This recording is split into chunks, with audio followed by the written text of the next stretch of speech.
In an earlier video, we went over how tremor can be used to modulate the volume and the filter frequency of the pulverizer. In these videos, we're going to cover how the follower can modulate tremor, or the rate of an LFO.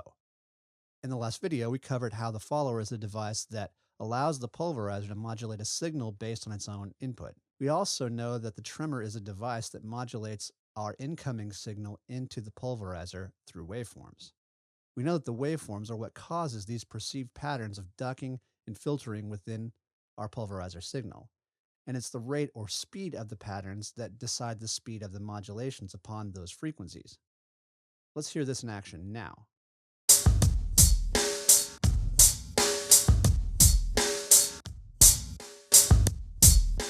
Now, one thing we haven't really discussed is that the tremor can be a pretty powerful distortion device on its own when left unsynced.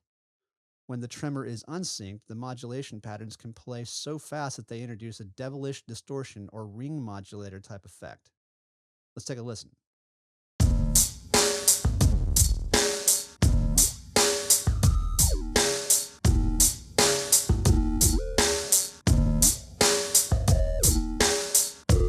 Notice how the rhythm screamed as I moved the rate knob up. Put this in your memory bank because I'm going to ask you to remember this. Now, here's where the follower and the tremor can work together. I'm going to remove my volume modulation coming from the tremor.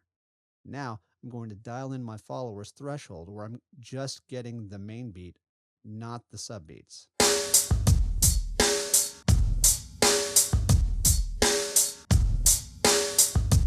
See, now the follower lights up on the main kick beat due to the threshold level I've set up. Now for the fun part. I'm going to add volume modulation back in, and then I'll use this interesting little knob.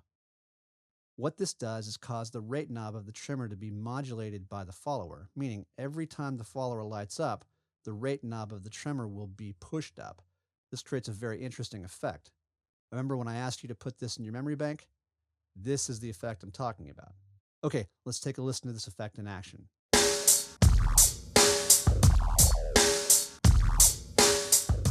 As the loop plays, the rate knob is being pushed up every time this kick hits. Changing the pattern now serves to change the perceived distortion type. It's as ugly as it is cool. Also, the release and attack affect how the follower opens and closes. And there you have it, the follower modulating tremor.